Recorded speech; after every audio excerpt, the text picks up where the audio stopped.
Surabaya Mengaji. Yuk, dukung dakwah Surabaya Mengaji. Salurkan harta terbaik Anda untuk operasional dakwah.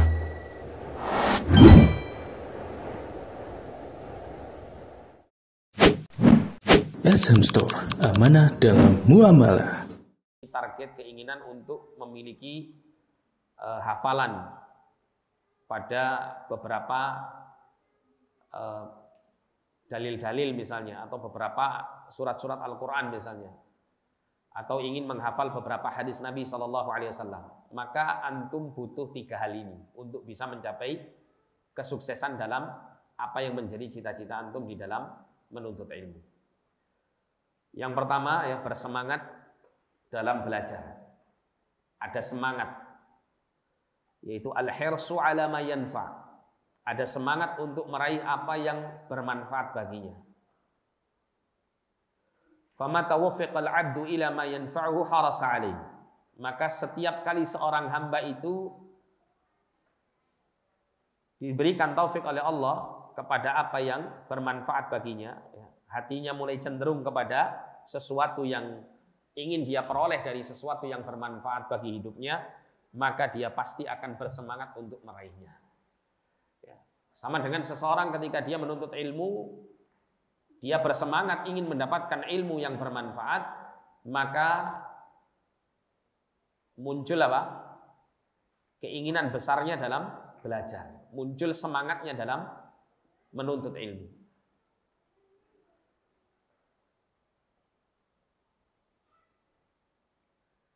Kemudian, ya, semangat dalam belajar ini tidak cukup.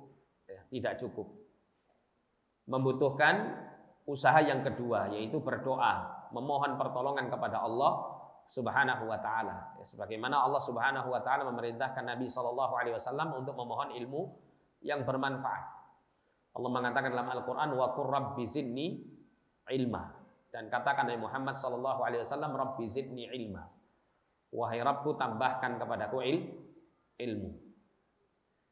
Jadi berdoa memohon pertolongan kepada Allah agar Allah memudahkan untuknya meraih ilmu yang bermanfaat dan mendapatkan keberkahan daripada ilmu yang dipelajarinya.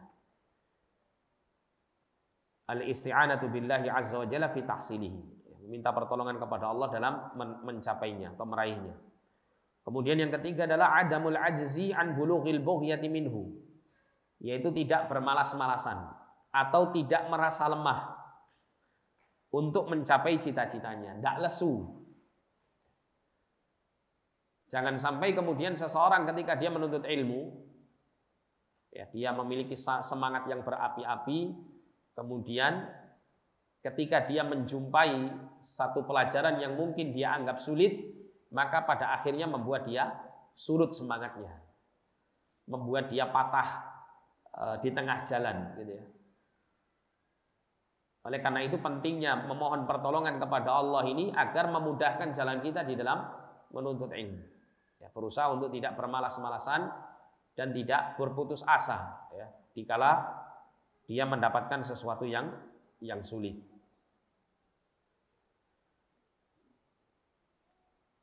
Tiga hal di atas telah digabungkan dalam sebuah hadis dari Abu Hurairah radhiyallahu anhu bahwasanya Nabi SAW bersabda, ihris ala ma yanfa'uka wasta'in billah wa la ta'jaz.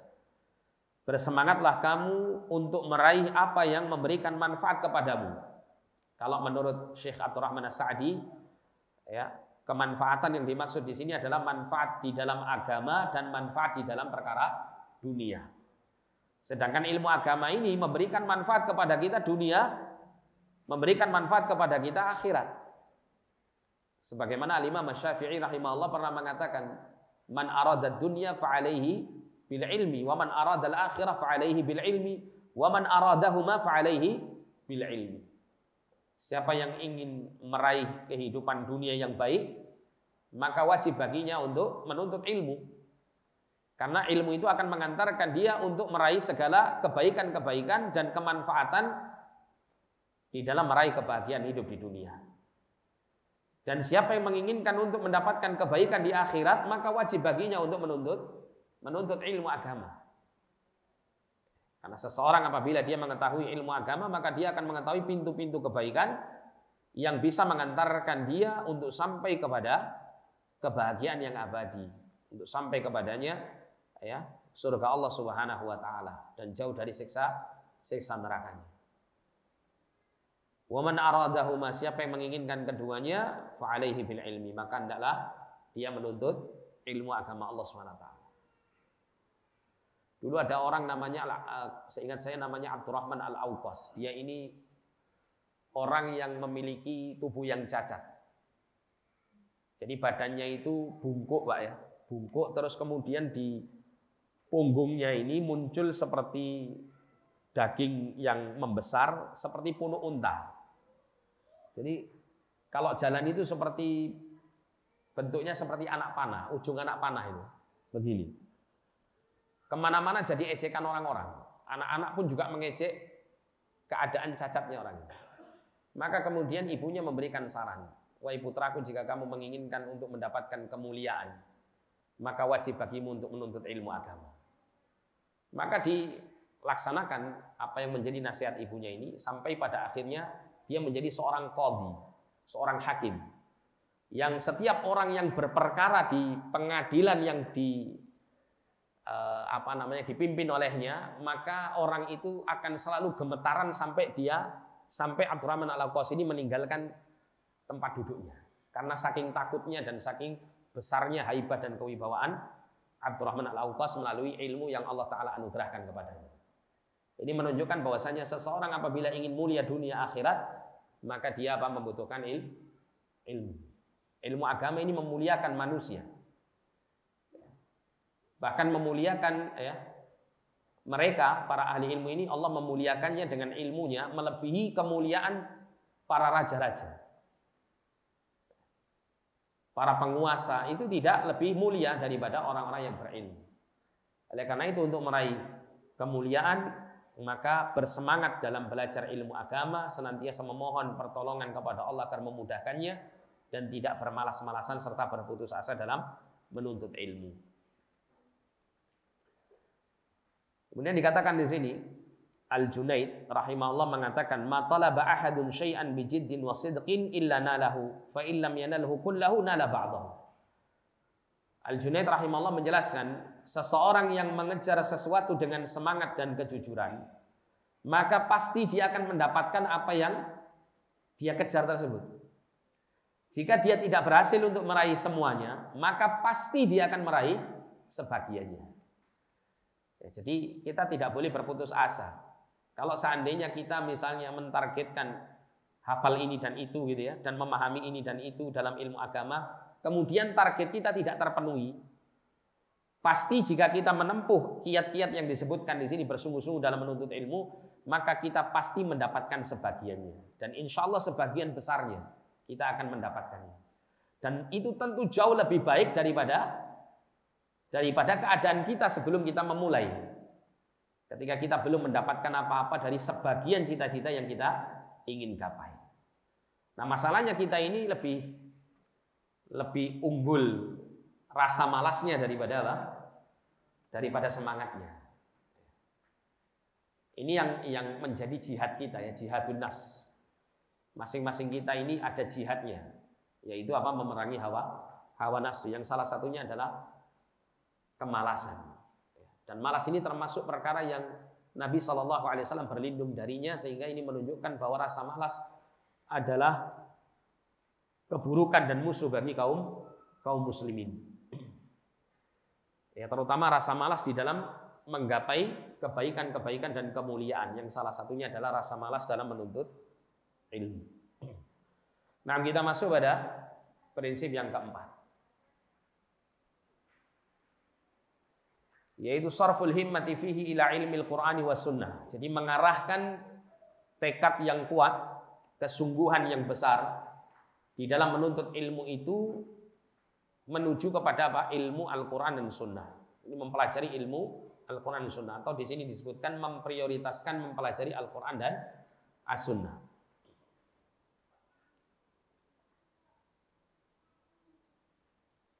Jadi setiap ilmu yang bermanfaat itu mesti kembalinya kepada qala Allah wa qala Rasul. Al-Quran dan As-Sunnah. Sedangkan ilmu-ilmu yang lain selain Al-Quran dan As-Sunnah, imma khadimun lahuma, ada kalanya ilmu itu membantu untuk memahami Al-Quran dan As-Sunnah, sehingga diambil darinya apa yang bisa mewujudkan seorang hamba itu di dalam memahami Al-Quran dan As-Sunnah. Seperti apa? Ilmu apa seperti ini? Yaitu ilmu tentang bahasa Arab misalnya. Seseorang mengambil ilmu bahasa Arab ini adalah dengan tujuan untuk membantu dia dalam memahami Al-Quran dan As-Sunnah. Sehingga sebagian ulama itu ada yang menjelaskan bahwa belajar ilmu bahasa Arab itu ada yang hukumnya fardu ain, ada hukumnya fardu kifayah, ada hukumnya sunnah muakkadah. Adapun yang fardu ain adalah ilmu bahasa Arab yang mendukung dia untuk memahami perkara yang wajib baginya untuk dipahami di dalam agama ini. Contoh seperti ketika kita sholat. Kita sholat itu membaca bacaan-bacaan sholat. Kalau kita tidak memahami maknanya, maka tidak akan pernah kita meraih kekhusyuan. Jadi kalau ada pelatihan sholat khusyuk, kalau terus kemudian ternyata dalam pelatihan itu tidak disinggung mengenai apa? Memahami apa yang dibaca di dalam sholat, maka ini pasti tidak akan meraih kekhusyuan dalam sholat. Bagaimana bisa seseorang bermunajat kepada Allah, dia tidak tahu apa yang dia munajatkan di hadapan Allah Subhanahu wa taala. Dia membaca misalnya Allahumma ba'id baini wa baina khataaya kama ba'adta bainal masyriqi wal maghrib dan seterusnya, doa istiftah, tapi dia nggak ngerti apa maknanya. Kosong.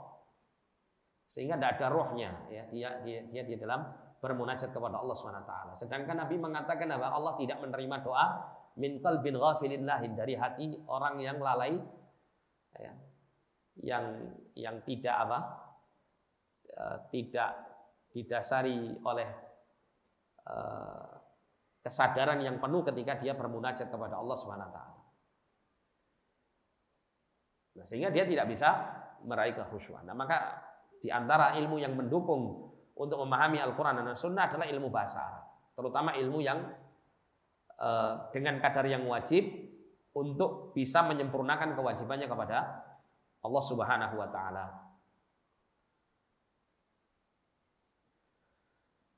Jadi di sini disebutkan ilmu yang berkaitan dengan keduanya, ilmu yang tidak berkaitan dengan keduanya. Ilmu yang berkaitan dengan keduanya dipelajari sesuai kebutuhan. Dipelajari sesuai kebutuhan. Seperti dicontohkan di sini, ilmu yang dibutuhkan oleh semua orang, yaitu ilmu tauhid dan fikih tentang ibadah. Ini contoh contoh. Jadi tidak diperbolehkan tiap-tiap kaum muslimin itu jahil, bodoh kepada perkara tersebut. Maka ini akan menjadi kewajiban baginya untuk dia pelajari dari ilmu agama. Seperti contohnya di sini tauhid dan mengenai fikih ibadahnya. Tiap-tiap orang wajib untuk mengetahui ketauhidan yang benar, akidah yang benar.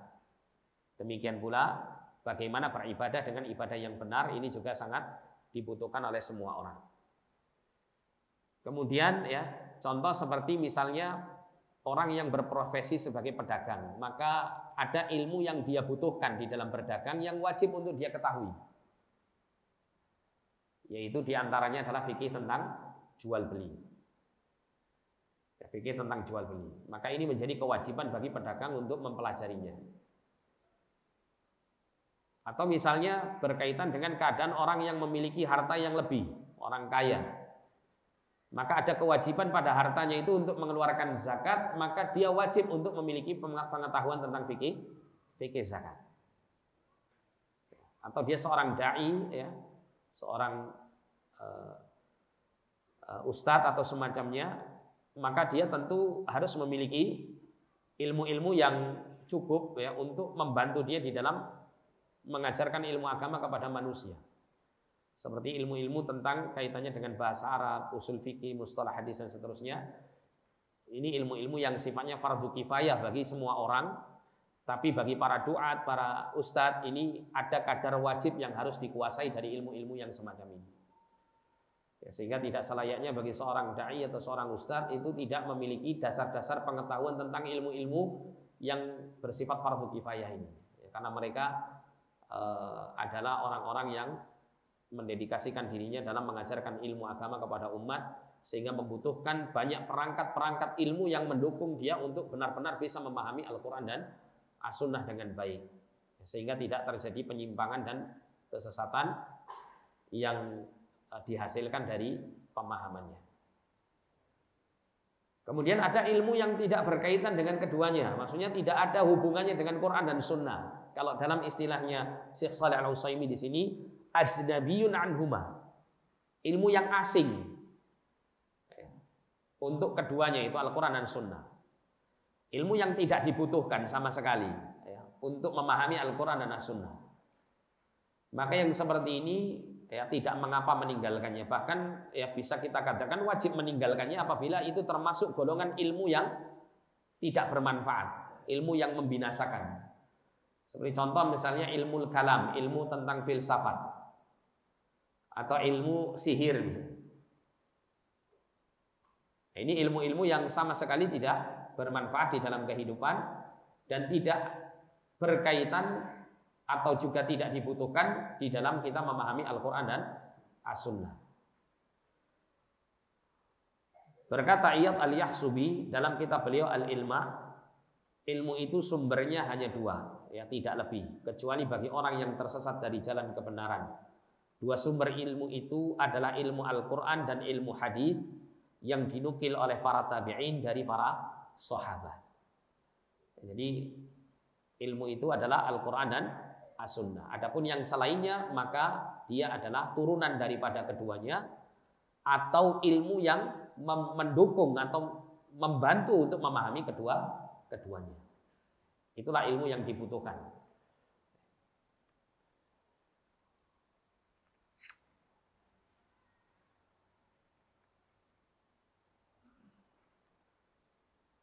Nah, kemudian yang kelima, ya, prinsip yang kelima.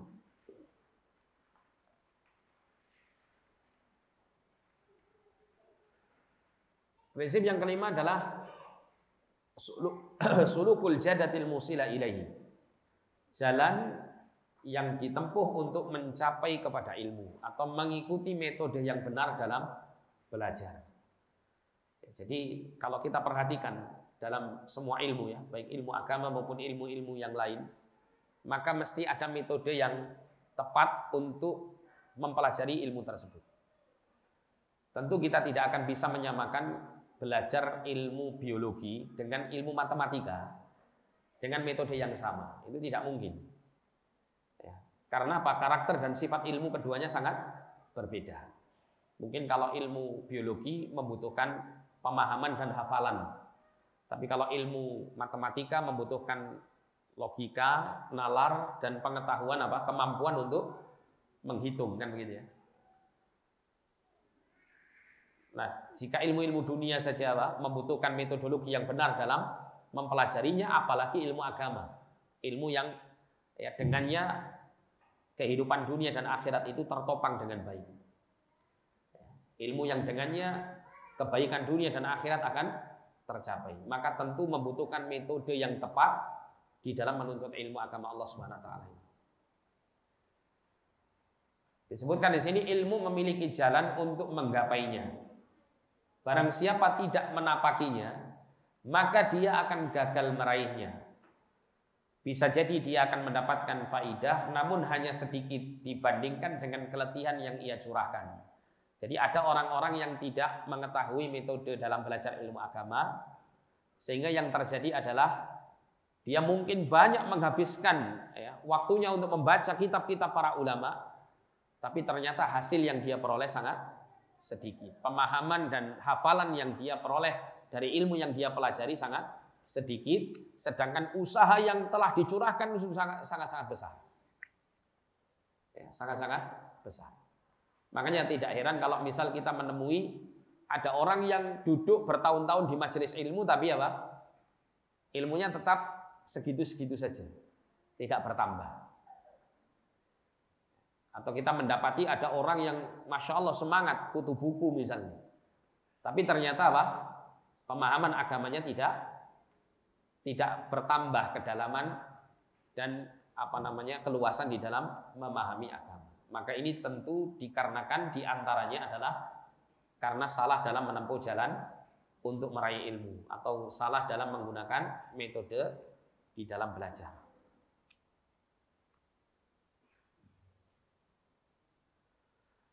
Nah, disebutkan oleh Syekh di sini bagaimana ya metode yang benar untuk kita bisa meraih ilmu, yaitu yang pertama menghafal matan yang mu'tamad. Mu'tamad itu yang bisa dijadikan pegangan.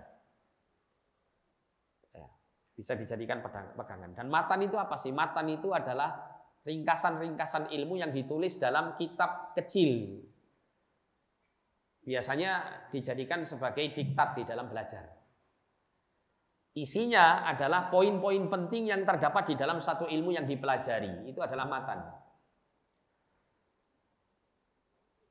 Dan penulisan matan ini, Pak, Masya Allah, ya, para ulama kita itu istilahnya itu menggodok matan itu dengan luar biasa. Konsep pembuatan matan ini konsep yang sangat bagus. Karena matan itu akan membantu baik bagi pemula dalam menuntut ilmu maupun bagi para ulama yang sudah mendalam ilmunya. Bagi pemula dia akan bisa mendapatkan poin-poin besar yang akan dia pelajari dalam ilmu. Dan ini juga akan menjadi diktatnya ketika dia belajar ilmu agama, ya, sehingga memudahkan dia untuk memahami ilmu agama secara mendasar. Bagi para ulama, matan ini sangat dibutuhkan untuk bisa menghadirkan kembali memori dan hafalan ilmu yang telah dia hafal dan dia pahami dengan apa? Menghadirkan poin-poin penting dalam ilmu tersebut melalui matan-matan yang dibaca dan dihafalkan oleh para ulama ini. Sehingga orang yang baru belajar itu tidak kesulitan dalam memahami ilmu dan akan mendapatkan gambaran ilmu yang utuh. Meskipun apa? Dari sisi apa? Poin-poin besarnya. Yang kemudian dari situlah kemudian mereka mulai sedikit belajar demi sedikit untuk memerinci pembahasan ilmu tersebut. Sedangkan bagi para ulama atau penuntut ilmu yang sudah lama, maka dia bisa memurojaah kembali, mengulang kembali, mereview kembali apa yang sudah dia pelajari dari ilmu agama. Contoh misalnya ya, matan kitab yang paling terkenal di tengah-tengah kita ini kitab apa? Al-Usulus Salasah kan gitu ya. Usul Salasah. Ya, kitab Usul Salasah itu sering dipelajari ya. Yang mana isi dan kandungan kitab Usul Salasah adalah mengenal Allah, mengenal Rasulullah dan mengenal agama Islam beserta semua dalil-dalil yang menerangkannya. Nah, bagi kita yang pemula, ketika kita mempelajari dan mulai menghafal kitab Usul Salasah ini, maka kita akan mengetahui ternyata pilar dalam beragama itu harus meyakini kebenaran 3 hal ini. Tentang Allah, tentang Nabi, dan tentang agama. Dan kala itu kita akan mendapati dalil-dalil yang mendukung tiap-tiap landasan tersebut. Dan kita mendapatkan gambaran besar di dalam apa? Di dalam mengenal Allah, Rasul, dan agama Islam. Sehingga kita mendapatkan pijakan yang kuat apabila kita mempelajari lebih dalam terhadap 3 unsur tersebut.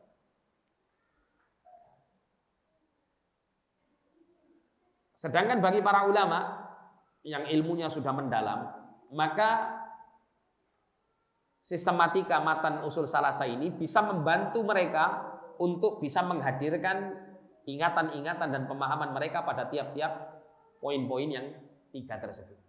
Misalnya dalam kitab Usul Salasah diterangkan ma'rifatullah, ya, mengenal Allah. Bagaimana mengenal Allah? Bi ayatihi wa makhlukatihi, misalnya gitu ya. Nah, maka kalau para ulama yang ilmunya sudah mendalam itu akan tahu, oh ini arahnya ke sini, arahnya ke sini, arahnya ke sini. Ya, pembahasannya meluasnya ke sini, ke sini, ke sini, ke sini. Ya, sehingga terbantukan dengan kerangka matan-matan yang dipelajari, ya, atau matan-matan yang dibaca atau dihafal oleh mereka. Ya, jadi matan ini luar biasa, ya, sangat dibutuhkan bagi orang yang pemula termasuk juga dibutuhkan pula bagi para ulama dan para penuntut ilmu. Tapi matan yang selayaknya untuk dipelajari dan dihafal adalah matan yang mu'tamad, matan yang bisa dijadikan sandaran. Karena tidak semua matan-matan kitab itu layak untuk dihafalkan atau bisa dijadikan sandaran. Jadi disebutkan di sini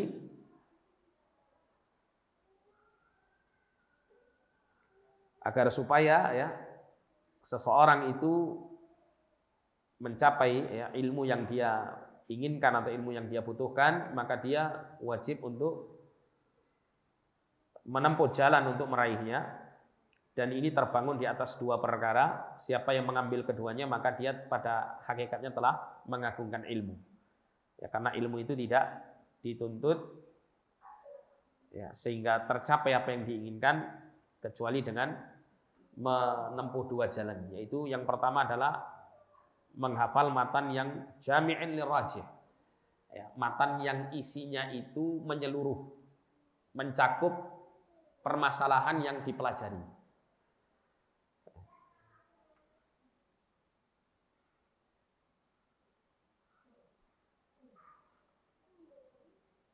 Yaitu yang disebut dengan al-mu'tamad tadi ya. Al-mu'tamad, al-jami' lirajih. Dia mengumpulkan semua poin-poin yang dikuatkan oleh para ulama dalam satu permasalahan yang ingin dipelajarinya. Itu adalah matan yang mu'tamad, matan yang bisa dipegangi. Kemudian yang kedua adalah mempelajari matan tersebut, mempelajari matan tersebut, mempelajari isi dan penjelasannya, gitu ya. Karena terkadang kalau seseorang itu membaca matan dan menghafalkannya, maka dia paham, gitu ya, tapi dia belum mampu untuk menguraikan tentang poin-poin yang ada di dalam matan tersebut. Sampai dia mendapatkan pembelajaran atau pembahasan mengenai matan tersebut, dan di antara jalannya adalah dengan mempelajarinya di hadapan guru. Pentingnya seseorang mempelajari di hadapan guru itu ada paling tidak dua kebaikan. Yaitu yang pertama adalah akan jauh dari kesalahan dalam memahami. Karena dikala seseorang misalnya dia ketika membaca matan itu kemudian dia mendapati sesuatu yang sulit untuk dia pahami, maka dia bisa bergegas menanyakannya kepada guru yang mengajarkan matan tersebut. Misalnya kita belajar usul salasa, di situ nanti kita menemukan kalimat-kalimat yang sulit untuk kita pahami misalnya. Maka kita bisa langsung bertanya kepada guru, apa yang dimaksud dengan kalimat ini di dalam matan kitab ini. Sehingga dia mendapatkan penjelasan yang tepat di dalam apa yang dia tidak paham. Yang itu tidak bisa diperoleh jika dia semata-mata bermodalkan membaca kitab itu sendirian. Kemudian yang kedua, dengan seseorang itu belajar ilmu agama langsung dengan guru, selain pemahamannya akan menjadi benar, yang kedua dia ibarat melalui jalan pintas. Dia tidak membutuhkan kitab-kitab besar yang lain untuk mendukung dia memahami isi matan kitab tersebut. Misalnya ya, kita belajar bersama guru, kita baca usul salasa misalnya. Kita sudah tidak lagi butuh kitab-kitab para ulama syarah usul salasa atau kitab-kitab lain yang membahas tentang permasalahan yang ada dalam kitab usul salasa untuk mendapatkan keterangan lebih lanjut dari isi kitab usul salasa itu. Dengan apa? Dengan kita mendengarkan langsung dari guru. Guru bisa meringkasnya. Misalnya ya, di dalam pernyataan Syekh Muhammad dalam poin ini ya, diterangkan oleh Syekh Fulan atau ya, ulama Fulan dari kitab ini ya, atau diterangkan oleh banyak para ulama demikian. Nah setelah itu kita mendapatkan itu langsung dari guru tanpa harus bersusah-susah membuka kitab-kitab yang banyak, sehingga waktu yang kita gunakan untuk belajar sangat singkat. Ya, beda dengan kemudian kita buka kitab usul salasa, kita buka kitab syarah misal gitu ya, kita baca sendiri. Dengan kemudian kita belajar langsung dengan guru. Maka waktu yang kita peroleh akan lebih singkat dan akan lebih baik dalam memahami kitab tersebut dengan bimbingan guru yang tentunya memenuhi persyaratan ya. Disebutkan di sini persyaratan seseorang menjadi guru itu yang pertama dia mumpuni. Mumpuni di sini dia memiliki ilmu yang diajarkannya. Ya. Memiliki ilmu yang cukup untuk diajarkan kepada yang lain. Kemudian yang kedua cakap dalam mengajar. Ya, ada kemampuan guru ini dalam memahamkan ilmu yang disampaikannya kepada murid. Nah, kalau orang itu bisa mendapatkan guru seperti ini, Pak, mumpuni, punya ilmu, kemudian mampu mengajar dengan baik, maka dia telah melalui jalan pintas untuk meraih ilmu yang banyak. Disebutkan di sini Muhammad Murtadha Az-Zabidi menjelaskan dalam bait-bait syair yang berjudul Alfiyatus Sanad. Sekalipun seseorang hidup 1000 tahun, ia tidak akan menggapai tujuannya, yaitu ilmu. Maka pelajarilah inti setiap ilmu dengan cara menghafalkan matan yang menghimpun pendapat terkuat, yaitu yang rajih dalam setiap permasalahan. Ya, terutama ilmu-ilmu fikih ya. Mencari matan yang mu'tamad tadi, yang bisa dipegangi. Kemudian pelajarilah matan tersebut dari guru yang mumpuni ilmunya dan bagus cara mengajarnya. Jadi apa yang diterangkan tadi diambil dari apa yang disebut oleh Murtadha atau Muhammad Murtadha Az-Zabidi dalam bait-bait syair beliau.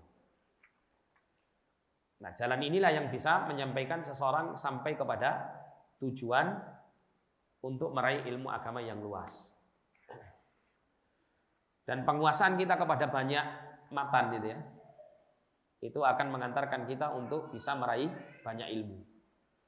Nah, sehingga di prinsip yang keenam ini ya, kita mendapati di sini memperhatikan cabang-cabang ilmu dan memprioritaskan yang terpenting. Ya. Memperhatikan cabang-cabang ilmu. Dinyatakan di sini oleh Syekh Saleh, tidak layak bagi orang yang mulia meninggalkan sebuah ilmu yang bermanfaat jika ia merasa memiliki kemampuan untuk mempelajarinya. Terlebih manakala bisa dijadikan alat bantu untuk memahami Alkitab dan As-Sunnah. Tidak pantas baginya untuk mencela ilmu yang tidak diketahuinya atau merendahkan orang yang mengetahui ilmu tersebut. Sungguh perilaku tersebut adalah sebuah kekurangan dan kehinaan. Jadi ada poin yang bisa kita ambil di sini, yaitu ya, disebutkan di sini orang yang berakal dan orang yang jahil. Orang yang berakal itu memperhatikan cabang-cabang ilmu. Memperhatikan cabang-cabang ilmu, menunjukkan bahwa orang ini mengagungkan ilmu agama dengan tidak memilah-milah ilmu-ilmu tersebut. Maksudnya memilah-milah itu maksudnya begini, ini menurut saya manfaat buat saya, yang ini nggak manfaat. Itu tidak ada dalam ilmu agama seperti ini. Semua ilmu agama itu bermanfaat. Namun diperbolehkan seseorang dalam menuntut ilmu agama itu mengutamakan yang penting yang dia butuhkan daripada yang penting lainnya. Itu boleh. Dengan tanpa meremehkan cabang-cabang ilmu yang lain. Ada sebagian ikhwah kami mendapati mereka sangat getol sekali belajar ilmu akidah, ilmu tauhid, ilmu manhaj dan seterusnya. Ini sangat bagus. Tapi ketika kami menyampaikan kepadanya, Anda juga butuh belajar ilmu fikih, ilmu tentang muamalah, tentang akhlak dan semacamnya. Maka dia mengatakan, endaklah saya cukup belajar ilmu akidah saja. Yang penting kalau akidah saya lurus benar, insya Allah ya, peluang saya dapat ampunan dari Allah atas kesalahan saya itu sangat besar. Ini kami dengar. Nah, ini tentu suatu kesalahan. Kenapa? Karena seseorang itu kalau belajar ilmu akidah butuh ilmu yang lain. Sebagaimana apa? Iman yang wajib itu dibangun butuh sesuatu yang bisa menyempurnakan imannya yang wajib tersebut dengan apa? Perkara-perkara yang mustahabbat, perkara-perkara yang lain-lainnya dari cabang-cabang ilmu agama yang lain. Ya, apalagi dia juga tidak akan bisa menyempurnakan kewajibannya di dalam beriman jika dia tidak mengetahui kewajiban-kewajiban dia dalam beribadah kepada Allah, di dalam perintah-perintah Allah yang wajib dipenuhi atau larangan-larangan Allah yang wajib untuk ditinggalkan. Seharusnya orang itu ketika dia belajar ilmu akidah, maka dia semangat pula untuk belajar ilmu fikih. Dia akan bersemangat pula untuk belajar ilmu tentang akhlak, tentang tazkiyah, tentang ilmu-ilmu agama yang lainnya. Semakin kuat akidahnya tentu akan berharap untuk agamanya semakin sempurna. Dan dengan keinginan yang besar untuk menyempurnakan agama ini, tentu juga memprioritaskan ilmu-ilmu yang lainnya. Meskipun mungkin dari sekian banyak ilmu itu dia lebih memprioritaskan ilmu akidahnya daripada ilmu yang lain misalnya. Tapi tetap tidak memandang sebelah mata ilmu-ilmu yang lainnya. Jadi orang itu ada yang belajar ilmu usul-usul agama ini, itu kemudian menganggap bahwa ilmu yang lain hanyalah cabang gitu. Sehingga kalau cabang tidak perlu untuk diperhatikan, yang penting perhatian pada apa? Pokoknya. Padahal tidak demikian. Ilmu agama itu berkaitan erat satu dengan yang lainnya. Ya, meskipun tentu apa? Dengan semua banyak ilmu agama yang banyak seperti ini, tentu kita tidak bisa menguasai semuanya. Maka para ulama menasihatkan kepada kita untuk mencari ilmu apa? Yang menurut kita paling penting untuk kehidupan kita dari ilmu-ilmu yang penting lainnya. Itu yang kita prioritaskan, baru kemudian kita merambah kepada ilmu penting yang lainnya yang mungkin prioritasnya tidak lebih utama dari ilmu yang telah kita pelajari sebelumnya. Nah, dikatakan di sini, sedangkan orang yang jahil, orang yang bodoh itu justru apa? Mencela dan meremehkan cabang ilmu yang tidak dikuasainya. Oh, misalnya dia hebat dalam masalah akidah. Apa itu? Belajar kok isine belajar muamalah, belajar apa kerukunan berkeluarga atau belajar tentang ilmu ini dan itu. Nah, ini tidak benar. Tapi kalau sekedar hanya mengingatkan ya, di dalam kita berdakwah atau dalam kita menuntut ilmu, ada ilmu yang paling prioritas, jangan dilupakan ya. Meskipun belajar ilmu yang cabang itu juga diperlukan, maka jangan melupakan yang paling utama. Nah, itu boleh, tapi kalau meremehkan ilmu yang lain, maka ini sama dengan meremehkan agama. Karena itu juga bagian daripada agama. Ada sebagian orang itu yang begitu, pokoknya aku belajar ilmu akidah manhaj tok wis. Apalagi kemudian mengkotak-kotak ustadz. Ini saya hanya mengambil ilmu yang menurut saya thiqah. Ustadznya ini saja. Padahal namanya manusia terbatas. Tidak ada seorang manusia itu yang bisa mengumpulkan semua kebenaran itu ada pada dirinya. Tidak ada. Tidak ada. Mesti ada benar, ada salahnya. Kalau memang dikoreksi betul, orang ini juga akan menemukan kesalahan-kesalahannya.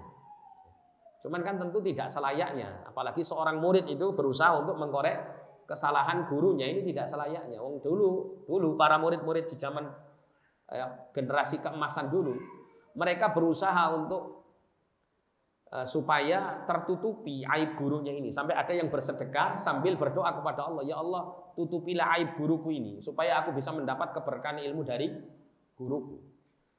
Yang menunjukkan bahwa mereka sadar bahwa namanya guru ya, yang mengajarkan ilmu agama mesti ada kekurangannya. Tapi kalau seandainya murid itu fokus pada kekurangan sang guru sedangkan kelebihannya sangat besar, maka tentu dia akan diharamkan untuk meraih ilmu yang banyak dari gurunya tersebut. Maka ini tentu tidak selayaknya dilakukan.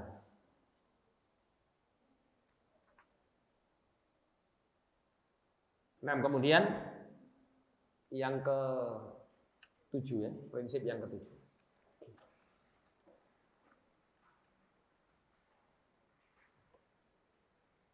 Prinsip yang ke-7 adalah bersegera mulai belajar dan memaksimalkan masa muda. Ini ada 2 poin ya. Bersegera belajar dan yang kedua memaksimalkan masa muda.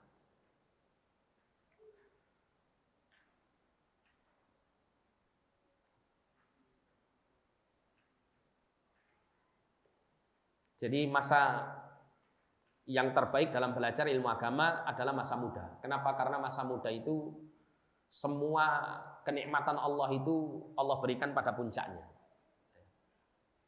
Semua kenikmatan Allah SWT Allah berikan kepada manusia itu ya, puncaknya adalah pada masa muda. Ketika kondisi tubuhnya sehat, ya, kemudian akal dan pikirannya itu benar-benar kuat untuk menerima ilmu.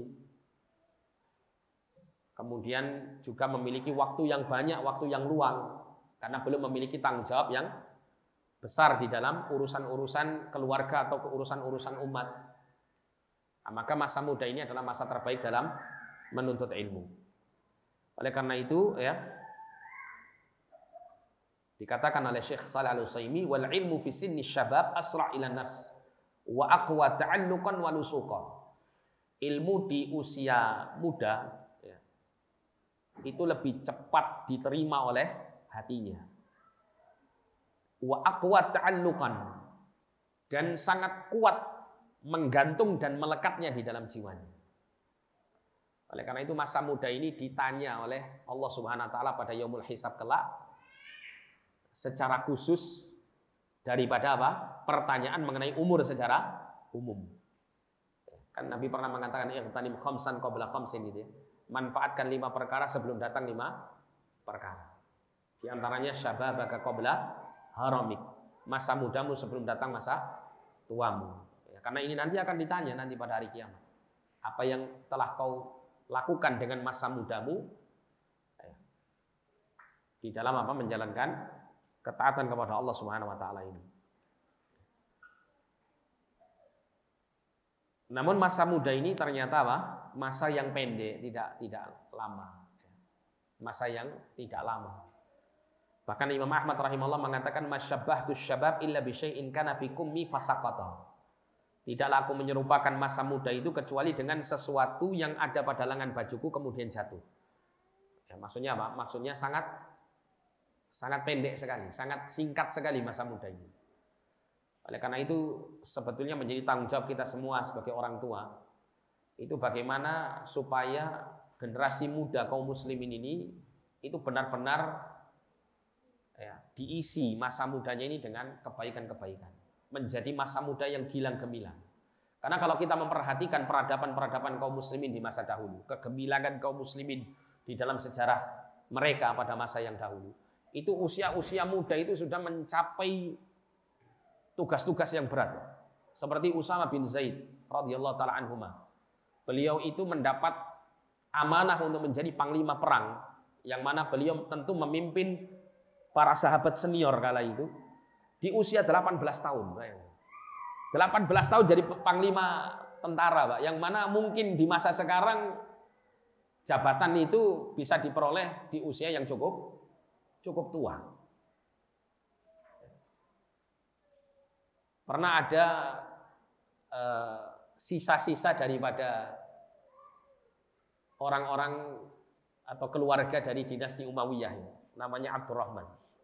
Abdurrahman ini ketika menjadi buronan politik oleh dinasti Abbasiyah, kan dinasti Umayyah itu setelah runtuh maka digantikan dinasti Abbasiyah.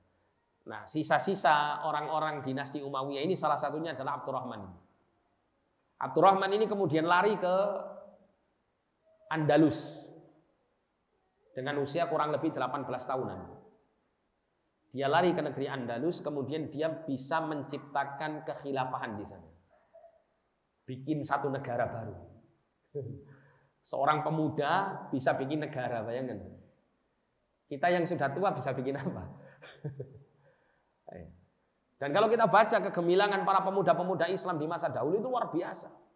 Apa penyebabnya? Ya kematangan berpikir mereka sembari apa?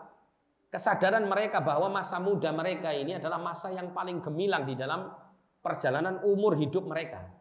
Sehingga mereka betul-betul memanfaatkan masa muda mereka ini untuk mentorehkan prestasi di dalam sejarah hidup mereka. Nah, sehingga dalam menuntut ilmu ini memang yang terbaik adalah di masa muda. Ya, di masa muda. Tapi tidak menutup kemungkinan bahwa orang-orang di usia tua juga mampu untuk meraih kegemilangan di dalam menuntut ilmu. Kenapa? Karena para sahabat Nabi dulu, Pak, itu mereka banyak masuk Islamnya di usia tua. Tapi meskipun di usia tua dan waktunya cukup singkat di dalam apa? Hidup di dalam Islam, gitu kan? Karena masa tuanya baru masuk Islam, tapi mereka telah menorehkan prestasi yang luar biasa bagi Islam dan kaum muslimin dalam sejarah Islam. Ya, kita lihat Abu Bakar As-Siddiq, Umar bin Khattab, mereka orang-orang yang dikala itu masuk Islam sudah cukup berumur, gitu ya. Meskipun belum benar-benar tua, tapi sudah masuk usia yang mendekati tua. Sudah 30 tahunan ke atas mereka masuk Islam.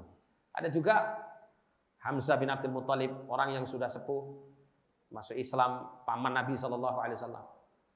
hidup hanya berapa tahun di dalam agama Islam, di dalam keislamannya, tapi namanya sampai sekarang tetap diingat di dalam sejarah Nabi SAW sebagai orang yang mulia dan menjadi pahlawan kaum muslimin. Dan masih banyak lagi yang menunjukkan bahwasanya pada hakikatnya umur itu bukan penghalang, tapi tentunya umur muda itu lebih baik ya, lebih baik untuk menjadi satu umur yang digunakan untuk belajar. Dikatakan di sini ilmu yang dipelajari di masa muda itu lebih cepat dikuasai dan lebih melekat dalam ingatan. Al-Hasan Al-Basri rahimahullah bertutur belajar di masa kecil seperti mengukir di atas batu. Maksudnya apa? Ngukirnya memang berat, tapi kalau sudah terukir sulit untuk dihapus. Awetnya ilmu yang dipelajari saat kecil seperti awetnya ukiran di atas batu. Barang siapa memanfaatkan masa mudanya, niscaya ia akan meraih cita-citanya. Sehingga di masa tuanya ia akan bahagia dengan kenikmatan yang dirasakannya. Di masa tua ya dia tinggal mengambil manfaat daripada ilmu yang sudah dipelajari di masa mudanya. Namun di sini dikatakan ya, mohon tidak dipahami dari keterangan di atas bahwa orang yang sudah tua tidak perlu lagi belajar. Justru banyak sahabat Rasulullah SAW yang mulai belajar di usia senja mereka. Jadi poin yang bisa kita ambil di sini bahwa masa muda itu cepat berlalu karena singkatnya waktunya. Belajar di masa muda seperti mengukir di atas batu sulit memang, tapi akan mendapat ya kemanfaatan yang lebih besar ya daripada masa tua. Kemudian bukan berarti masa tua tidak perlu belajar. Yang salah satu motivasi untuk kita yang tua untuk tetap belajar adalah para sahabat banyak yang belajar di usia tuanya. Ada seorang alim bernama Al-Ais bin Abdus Salam. Dia salah seorang tokoh ahli ilmu dalam madhab Syafi'i. Al-Ais bin Abdus Salam itu dijuluki sebagai Sultanul Ulama, rajanya para ulama. Karena kepiawaian dan keilmuannya yang besar, yang dalam, sekaligus usianya yang sudah tua.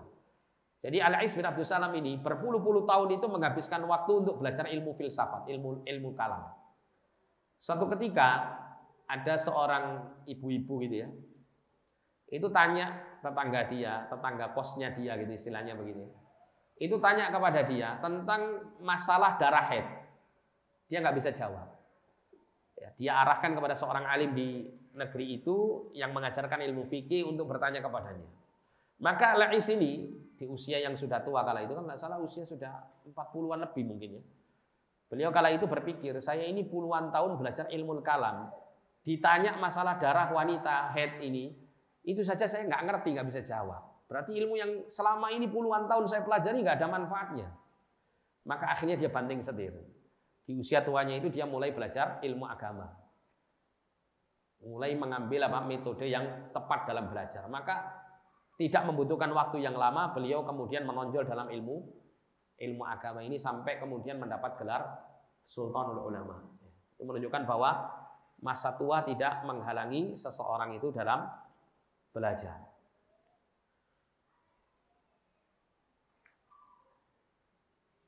Bahkan ada pernyataan para ulama itu apa? Boleh badan tua asal apa? Semangat tetap muda. Tapi ini dalam hal yang baik, dalam ilmu agama, bukan apa? Dalam hal-hal yang lain. Kalau kita ini bedanya salah penempatan. Kita ini merasa muda dalam hal yang lain, tapi merasa tua ketika apa? Dihadapkan pada perkara-perkara menuntut ilmu. Kadang kita ini mengesankan jadi orang bijaksana. Sudah yang muda-muda dulu saja, monggo. Dalam belajar. Yang tua-tua belakang lah, ini yang support saja. Itu tidak demikian kalau generasi para salaf dalam belajar. Mereka apa? Berlomba-lomba. Bahkan Imam Ahmad rahimahullah sudah tua, sudah memiliki kedudukan sebagai seorang alim besar, itu tetap ikut berlari-lari mengejar ya para ulama-ulama yang bisa dirujuk ilmunya itu bersama para pemuda-pemuda dan para penuntut ilmu yang pemula. Ketika ditanya, wahai Imam Ahmad, Anda sudah mencapai derajat seperti ini kok tetap belajar seperti itu? Maka beliau mengatakan, ma'al mahbara ilal makbara. Saya akan bawa alat-alat tulis saya ini untuk selalu belajar sampai saya ini mati dan dikuburkan di dalam kuburan. Artinya apa? Belajar sampai mati. Saya dulu pernah memiliki murid usianya 60-an tahun lebih, Pak. Belajar bahasa Arab, bayangkan. Setiap kali kita sampaikan begini, kita tanya, kita coba apakah paham Bapak ini, ternyata nggak paham.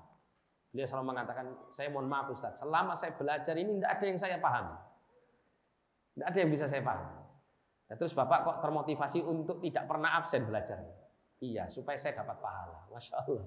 Ya lebih baiklah daripada apa? Tidak sama sekali. Tapi Masya Allah semangatnya luar biasa. Nah, prinsip yang ke-8 yaitu luzumut ta'anni fi talabihi wa tarkil ajalah. Bertahap dan tidak tergesa-gesa. Ya, at-ta'anni itu pelan-pelan gitu ya. Alon-alon kalau bahasa kita ini. Pelan-pelan dalam belajar, maksudnya bertahap. Ya, jangan tergesa-gesa. Misalnya karena saking semangatnya kita ini ingin melahap semua ilmu. Ya. Padahal terkadang semangat tidak sesuai dengan kemampuan kan gitu ya. Nah, maka wajib bagi seseorang itu untuk bertahap. Dan ini manhajnya para sahabat ketika belajar ilmu agama bersama Rasul. Para sahabat itu Pak memiliki ilmu yang luas, itu bukan kemudian ya seperti daurah begini bersama Rasul sehari selesai sudah jadi alim gitu enggak. Gitu ya. Tapi bertahap. Makanya kemudian diceritakan oleh Ibnu Mas'ud radhiyallahu taala anhu, kana ar-rajulu minna idza ta'allama 10 ayatin lam yujawizhunna hatta ya'rifa ma'anihinna wal 'amala bihinna. Kata Abdullah bin Mas'ud, dulu ya, salah seorang dari kami ketika belajar itu kami belajarnya itu 10 ayat dari Al-Qur'an, tidak lebih daripada itu, sampai kami memahami tentang makna kandungan 10 ayat tersebut dan bagaimana cara mengamalkannya. Kan sedikit Pak ya 10 ayat. Dan itu pun tidak setiap hari. 10 ayat itu mungkin ya beberapa hari baru dipahami oleh para sahabat dan kemudian bisa diamalkan, baru naik 10 ayat berikutnya. Bahkan pernah kami dapati Umar bin Khattab itu mengkhatamkan belajar surat Al-Baqarah itu beberapa tahun.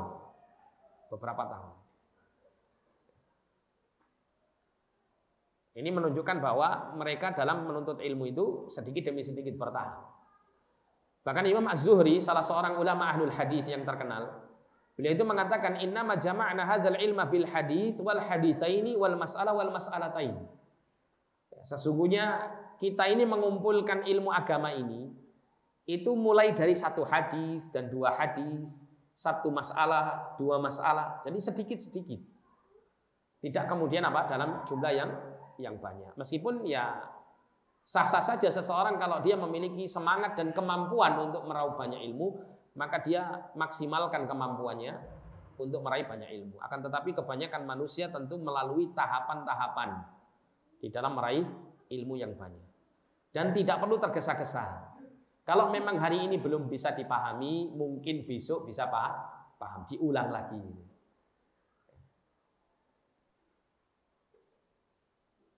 Disebutkan di sini, ya, ilmu itu diraih bukan dalam satu waktu sekaligus. Karena hati tidak akan mampu untuk itu, sebab ilmu memiliki bobot yang berat. Sebagaimana batu terasa berat di tangan orang yang membawanya. Hari ini memperoleh setitik, besok juga setitik dari ilmu-ilmu pilihan yang terus dicari. Dengan itulah seseorang bisa meraih ilmu. Sungguh banjir itu merupakan kumpulan dari tetesan-tetesan air. Jadi sedikit demi sedikit, yang penting apa? Mudawamah, yang penting terus-menerus dipelajari. Barang siapa mengkaji kitab-kitab besar sebelum waktunya, bisa jadi ia membahayakan agamanya. Juga telah melanggar aturan yang benar dalam belajar, bahkan bisa berakibat pada hilangnya ilmu. Jadi membahayakan agama dan melanggar aturan yang benar ini karena terkadang seseorang itu melompati sesuatu yang seharusnya dia lalui. Sehingga yang terjadi apa? Ketika dia langsung merujuk kepada kitab-kitab besar, sedangkan dasar-dasar ilmu untuk mengantarkan dia kepada memahami kitab-kitab besar itu tidak dia lalui, maka yang terjadi dia mengalami kebuntuan.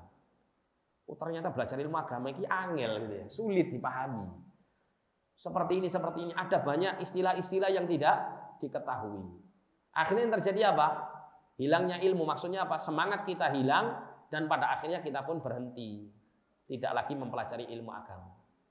Kalau seandainya kita ini bertahap, ya, mengambil ilmu itu sedikit demi sedikit melalui dasar-dasarnya, ya, sampai kemudian naik levelnya terus begitu ya, maka di situ kita akan bisa mendapatkan kemanfaatan ilmu yang besar. Disebutkan di sini ada kaitannya dengan tahapan pemula dan tahapan lanjutan. Tahapan pemula adalah berusaha untuk mempelajari matan-matan ringkas, dipelajari, ya, dihafal dengan dipahami gitu ya. Nah, baru kemudian tingkat lanjutannya adalah memulai kepada kitab-kitab yang lebih tebal. Mungkin syarah-syarahnya dari matan tersebut lebih lanjut gitu ya. Mulai dari yang level 1 mungkin sampai level yang berikutnya. Nah, ini akan mendatangkan kemanfaatan. Jadi bagi yang bertahap dia akan mendapat manfaat dari mempelajari ilmu yang dengan cara yang seperti ini. Seseorang tidak akan mendapatkan manfaat dari mempelajari kitab-kitab tebal jika melanggar aturan belajar dan berakibat hilangnya ilmu. Dengan apa? Dengan langsung lompat tanpa melewati tangga-tangga yang harus dilaluinya. Nah, kemudian prinsip yang ke-9.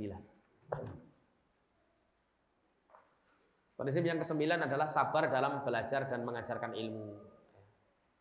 Kita tahu bahwasanya berinteraksi dengan ilmu itu adalah bagian daripada ibadah, dan ibadah akan bisa menjadi sempurna dengan adanya kesabaran. Ya, karena yang namanya syaitan dan hawa nafsu manusia tentu tidak akan pernah ridha untuk diajak kepada ketaatan kepada Allah. Maka tentunya kita akan mendapatkan berbagai macam godaan di dalam hal ini. Betapa banyak orang itu belajar ilmu, ya, pada akhirnya berguguran, terutama belajar bahasa Arab. Kalau ada pelajaran bahasa Arab di satu masjid atau di satu kelas gitu ya, yang daftar 50 orang, berjalan 1 minggu. Katakanlah 1 minggu itu 3 kali sehari, 3 kali seminggu misalnya, atau 2 kali seminggu. Ternyata merasa berat, akhirnya yang tersisa 15 orang. 15 orang ternyata ya, 1 jilid kitab habis pula jumlah orangnya. Jadi sabar ini diperlukan. Hal terpenting yang bisa diandalkan dalam proses mengejar cita-cita yang tinggi adalah memaksa diri untuk bersabar. Ini dalam semua hal, Pak.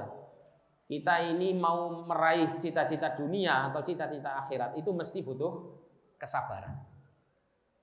Butuh sabar, kokoh, butuh sabar. Namun kesabaran ini tentu bukan sebuah hal yang mudah. Makanya kemudian Allah memberikan balasan pahala bagi orang yang sabar itu dengan pahala yang luar biasa. Innama yuwaffas sabiruna ajrahum bighairi hisab. Sesungguhnya akan dipenuhi balasan orang yang sabar itu dengan pahala yang tanpa hisab. Karena sabar itu berat. Sabar itu berat. Namun sabar ini adalah salah satu wujud pembuktian kesempurnaan iman seseorang. Sebagaimana salah seorang sahabat pernah ditanya tentang kedudukan, pernah menjelaskan tentang kedudukan sabar atas iman.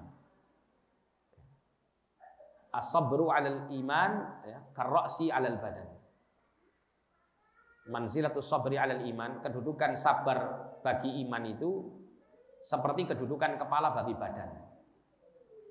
Artinya begini, orang kalau punya iman pasti punya kesabaran. Orang kalau kuat keimanannya akan sabarnya lebih kuat.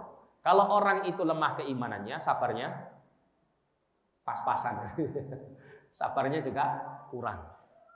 Sehingga manakala seseorang itu semakin besar kesabarannya, maka menunjukkan juga semakin kuat keimanannya. Jadi mengejar cita-cita tinggi, baik itu urusan dunia maupun akhirat, semuanya membutuhkan sabar. Tidak ada kita dapati di dalam kehidupan dunia kita ini orang yang sukses dalam seluruh urusannya itu tidak didapati dalam perjalanan hidupnya itu ada yang namanya kesabaran. Kita mesti mendapati, mesti ada sabar di situ. Mesti ada perjuangan yang disertai dengan kesabaran.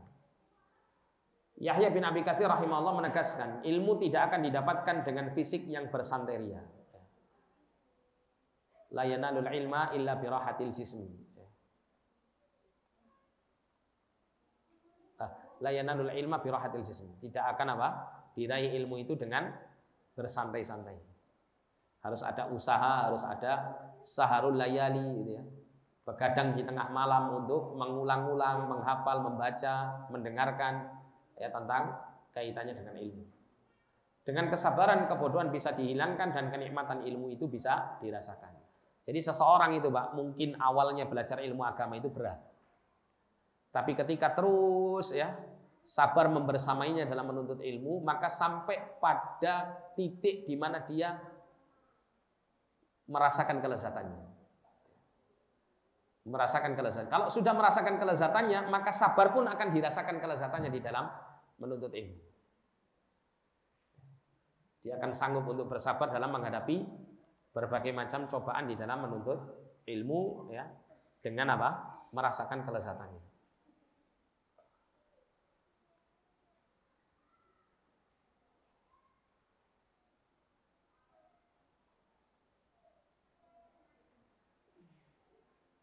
Nah, disebutkan di sini sabar dalam belajar itu adalah sabar dalam proses belajar. Dalam belajar berusaha untuk menghafalkan ilmu, memahami ilmu. Nah, ini butuh kesabaran. Sabar dalam menghadiri majelis ilmu. Sabar duduk dengan waktu lama seperti sekarang ini kita belajar gitu ya. Sabar dalam menunaikan hak-hak guru. Sabar dalam memahamkan murid ya, ketika mengajarnya. Sabar dalam mengajar, sabar dalam memahamkan murid, dan sabar menghadapi tingkah laku dan kesalahan murid. Ada sebuah kisah yang luar biasa dari Al-Imam Asy-Syafi'i rahimahullah berkaitan dengan memahamkan ilmu kepada guru kepada muridnya. Ada salah satu muridnya ini yang lambat belajar gitu ya. Lambat belajar. Ya, namanya adalah Ar-Rabi' bin Sulaiman. Ya, dia adalah salah satu muridnya Imam Syafi'i yang paling lambat dalam memahami ilmu. Pernah suatu ketika Imam Syafi'i menerangkan satu bab ilmu kepada murid-muridnya. Ya. Semua murid-muridnya paham kecuali satu, Ar-Rabi' bin Sulaiman ini. Setiap kali ya diulang lagi sama Imam Syafi'i, Ar-Rabi' tetap belum memahaminya. Fahimtum ma fahimna.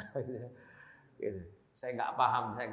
Itu diulang terus sama Imam Syafi'i kurang lebih 39 kali. Diulang pelajaran itu. Bayangkan sabar Imam Syafi'i, Pak ya. Mungkin kalau saya dan jenengan kalau ngajari anak atau ngajari siapa gitu yang nggak paham, ya wis lah belajar dhewe. Sekali dua kali wis cul wis gitu. Belajar sendiri saja.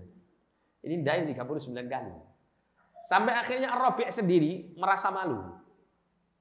Yang lainnya sudah paham kok, saya diulangi berkali-kali berulang-ulang tidak paham. Akhirnya Ar-Rabi' ini sedikit demi sedikit mundur ya.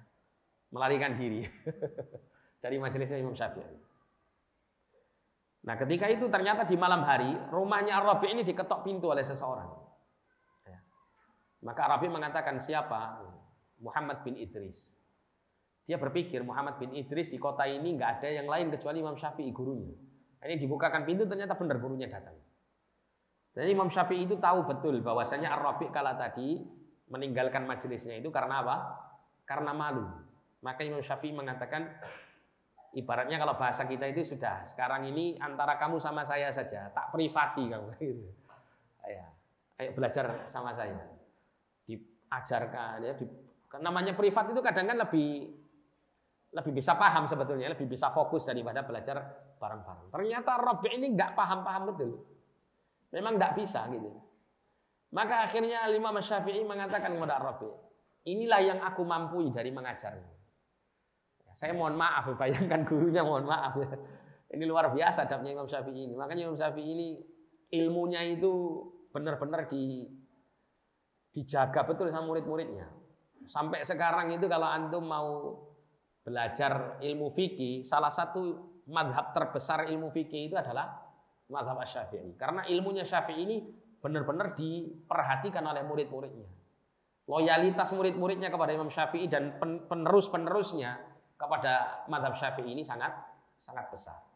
Sehingga disusun kitab-kitab yang disusun melalui mazhab atau dengan mazhab Asy-Syafi'i. Ya, karena memang demikian Imam Syafi'i ini kepada ilmu. Diprivati Ar-Rabi' tetap gak paham. Akhirnya dia mengatakan, muridku ya sebatas inilah kemampuanku untuk mengajarimu. Ya, saya mohon maaf gitu ya. Saya nggak mampu lagi untuk memahamkan engkau. Yang bisa kau lakukan saat ini adalah engkau berdoa saja, mohon kepada Allah, Tuhan yang Maha mengetahui, agar supaya Allah mengkaruniakan pemahaman kepadamu. Kalau seandainya, kata beliau, kalau seandainya ilmu itu bisa aku ajarkan seperti menyuapi makan seseorang itu sesendok demi sesendok, saya suapi kamu sesendok demi sesendok ini. Kalau seandainya mengajarkan ilmu itu seperti ngasih makan anak-anak kita, Pak, sak sendok mangan, enak gitu ya. Tetap dilakukan oleh Imam Syafi'i, tapi ternyata tidak demikian.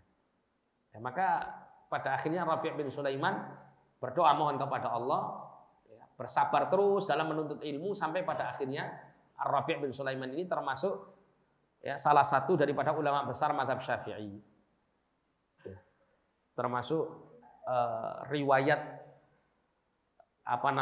yang disampaikannya dalam hal kaitannya dengan mazhab Syafi'i ini termasuk yang mu'tamad, yang menjadi pegangan bagi Asy-Syafi'iyah setelah beliau.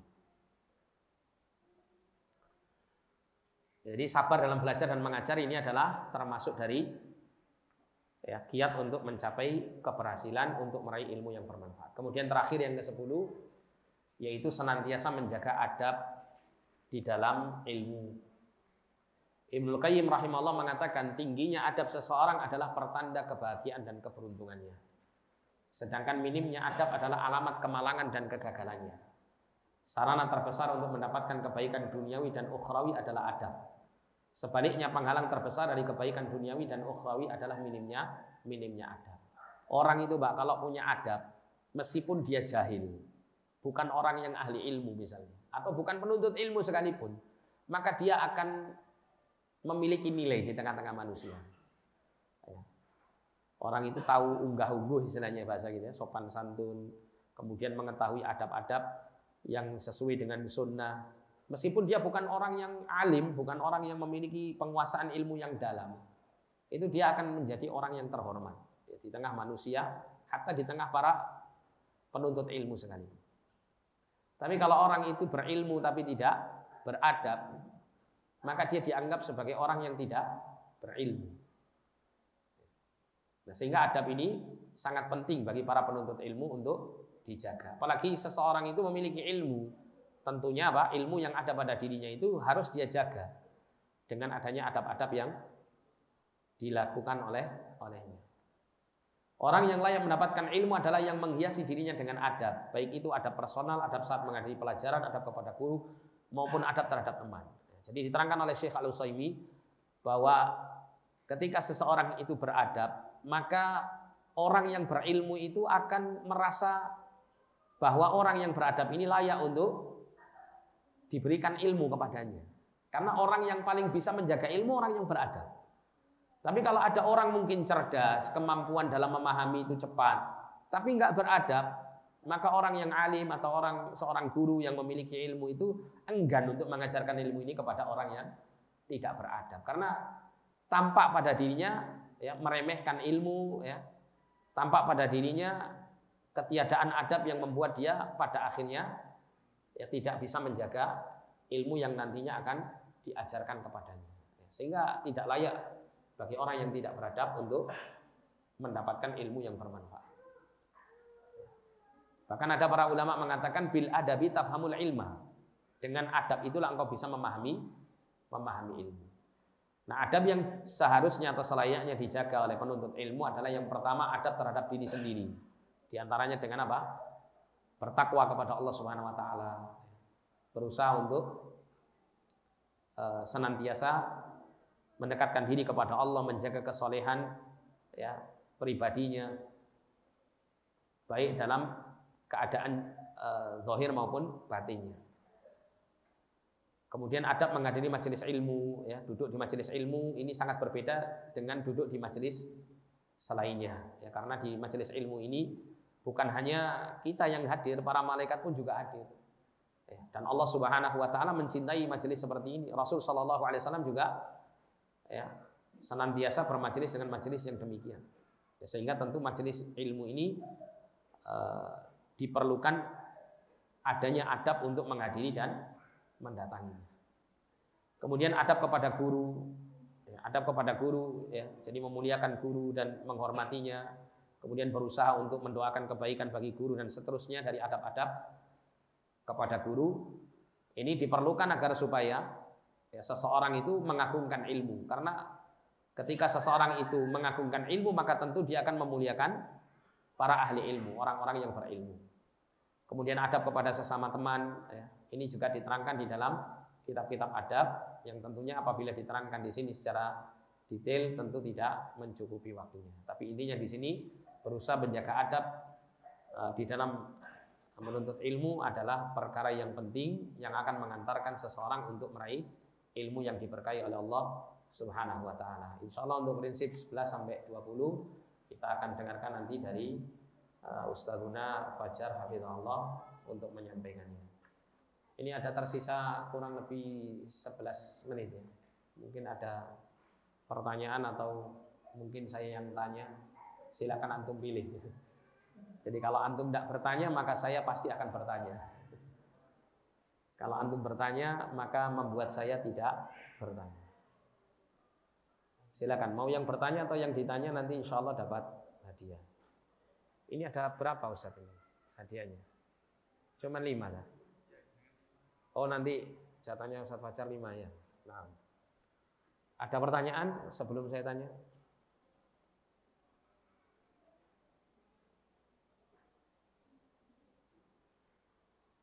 Fadhil. Tidak ada. Iya silakan. Bisa pakai ini ya.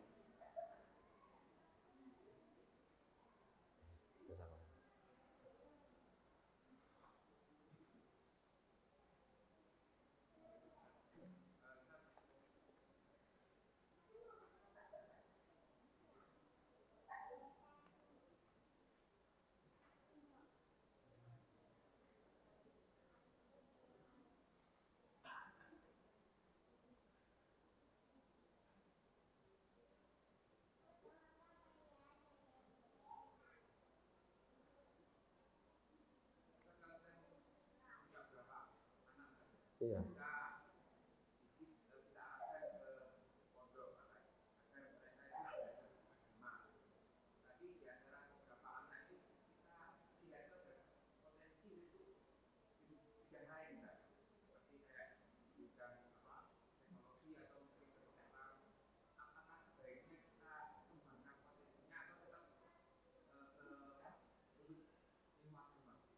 Iya, sebetulnya hal yang seperti ini tidak perlu dibenturkan ya, karena belajar ilmu agama itu bukan dengan tujuan untuk jadi ustadz nantinya gitu ya. Ada sebagian orang itu cara berpikirnya demikian. Kamu belajar ilmu agama supaya nanti ya kamu jadi ustadz misalnya gitu. Enggak. Tapi ilmu agama ini akan memberikan manfaat bagi kehidupan anak-anak kita nanti ya, terutama di masa yang akan datang. Sehingga memondokkan anak-anak ke dalam pondok pesantren yang baik gitu ya. Itu tujuannya adalah untuk membekali kebutuhan ilmu agama yang dibutuhkan oleh anak-anak kita. Itu salah satu motivasi yang harus kita tanamkan pada diri kita ketika kita mengantarkan anak-anak kita kepada pondok pesantren. Adapun kalau misalnya anak kita ini memiliki kelebihan dalam hal-hal tertentu dan dia memiliki kecenderungan untuk itu, ya tidak perlu untuk dihalangi. Ya. Silakan saja untuk mengembangkannya selama itu bukan perkara yang haram ya. Misalnya anak saya ini kok pinter utak-atik HP gitu ya. HP api-api diprotoli jadi rusak. Ya. Tapi ternyata bisa dikembalikan lagi misalnya gitu ya. Oh berarti anak ini memang pinter dalam dunia teknologi misalnya gitu. Ya. Nah, maka tidak masalah untuk dikembangkan. Ya. Dikembangkan kemampuan dia di dalam hal teknologi. Tapi memondokkan anak ini bukan tujuannya untuk supaya jadi ustadz anak kita ini. Tapi untuk membekali ya Pak, ilmu agama yang cukup baginya. Ya, sehingga nanti di waktu yang lain misalnya, atau cari pondok pesantren yang mungkin mendukung, ya, atau ada skill-skill yang dikembangkan di pondok pesantren tersebut yang sesuai dengan bakat dan minat anak kita, sehingga ilmu agama didapat, skill yang ya, dicenderungi oleh anak kita ini juga insya Allah juga kita dapatkan dari pondok yang mendidik anak kita tersebut. Wallahu a'lam bishawab. Dan alhamdulillah sekarang ini ada beberapa pondok pesantren yang modelnya begitu, menyesuaikan fitrahnya si anak, istilahnya gitu ya, berbasis fitrah istilah bahwa anak kita kecenderungannya itu suka dagang misalnya. Nah, nanti diajari gimana dagang yang benar. Tapi ya tetap ngaji, tetap ada hafalan Quran, tetap ada hafalan hadis, tetap dibina Pak ilmu dan agamanya. Ya, sehingga dia lembaga pendidikan yang dibuat oleh asatidz kita ini yang tidak harus mondok, sehingga itu juga bisa menjadi alternatif untuk anak-anak kita tetap agar bisa belajar ilmu agama yang cukup bagi kehidupan mereka. Allah. Silakan Pak. Dapat satu. Ada pertanyaan lain atau tidak? Ya. Allah.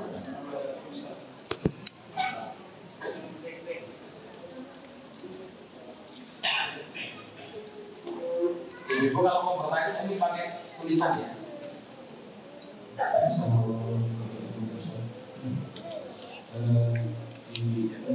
Sekarang ini Ustaz, kami yang tentu usianya sudah tidak muda lagi dan tidak pernah mengenyam pendidikan di pondok. Kemudian ilmu yang kita miliki juga sangat minim atau pas-pasan. Padahal kita sangat membutuhkan paham terhadap ilmu akidah. Kemudian kita juga butuh pikir-pikir ibadah untuk keseharian kita. Dan terutama misalkan tentang sholat, untuk mencapai derajat kekhusyuan yang tinggi mungkin kita membutuhkan belajar bahasa Arab. Jadi sepertinya itu banyak sekali yang kita butuhkan, sehingga kita itu bingung juga memprioritaskan itu di mana Ustaz. Iya. Ya, jadi kalau bisa gitu ya, antum tentukan untuk kehidupan antum itu yang antum butuhkan sekarang ini apa. Yang jelas ilmu fardu ain jelas, seperti ilmu tauhid, ilmu ibadah ini jelas harus dipelajari. Ada ilmu yang lain, maka antum misalnya punya catatan, antum catat setelah ilmu fardu ain yang harus antum kuasai, ya minimal dasar-dasarnya yang wajib, ada yang wajib. Apakah nanti ada ilmu yang lain yang juga antum butuhkan, itu ilmu apa? Antum tulis. Nah setelah itu antum fokus saja kepada belajar ilmu tersebut dengan mungkin menghadiri majelis-majelis yang diajarkan ilmu tersebut.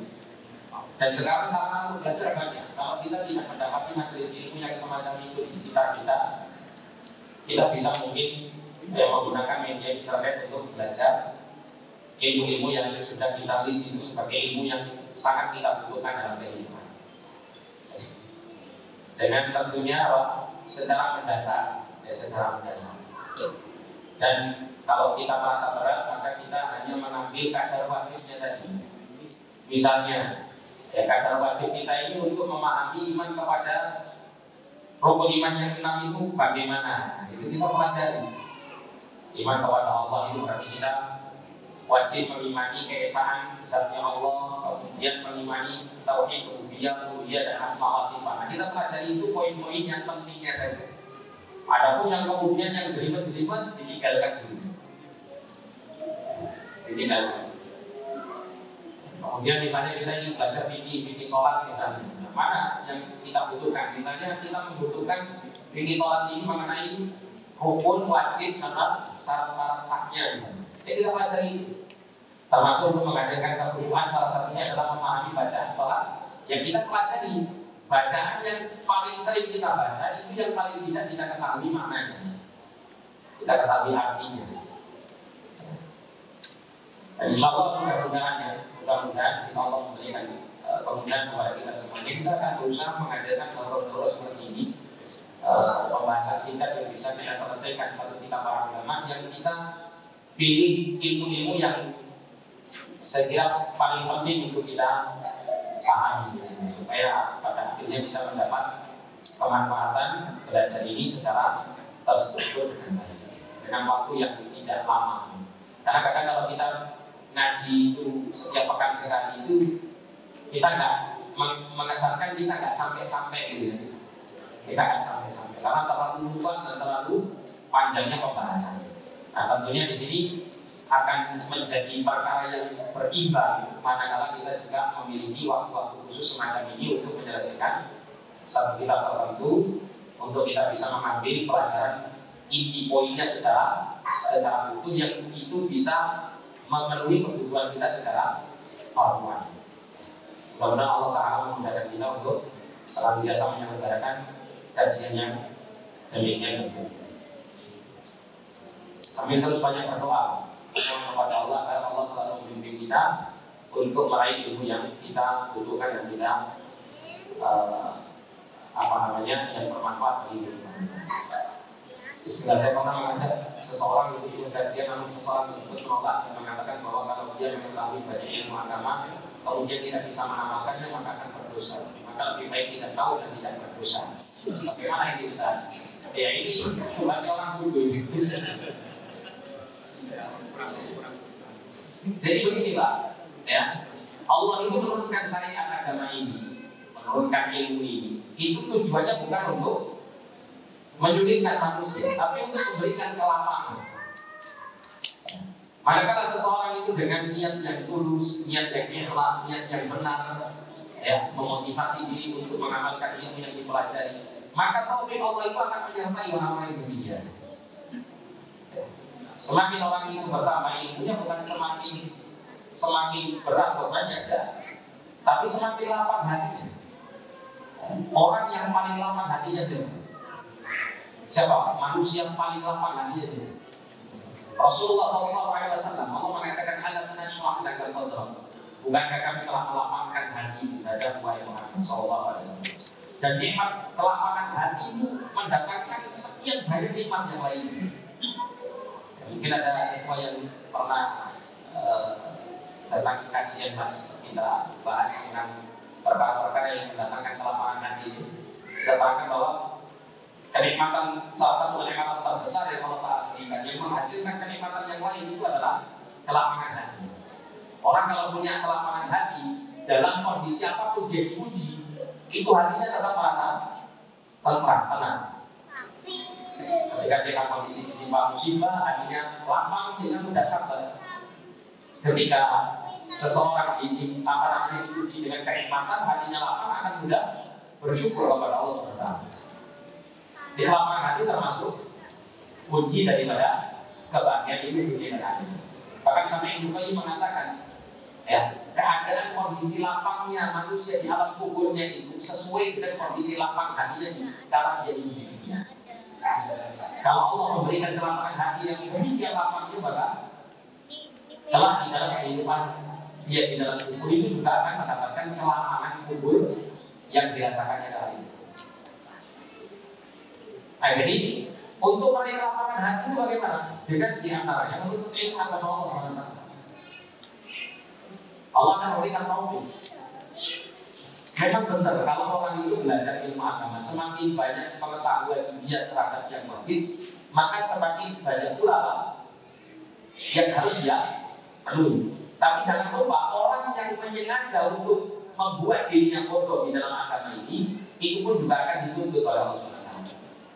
Sehingga mana yang selayaknya untuk kita pilih? Kalau kita belajar ilmu agama dengan niat yang benar, kita akan diberikan taufik oleh Allah, sehingga beban apapun yang Allah berikan kepada kita di dalam menjalankan agama, Allah mudahkan kita untuk menjalankannya. Dan setiap kita menjalankan praktik agama yang kita ketahui akan melapangkan hati kita, membuat kita semakin tenteram dan semakin bahagia dalam kehidupan.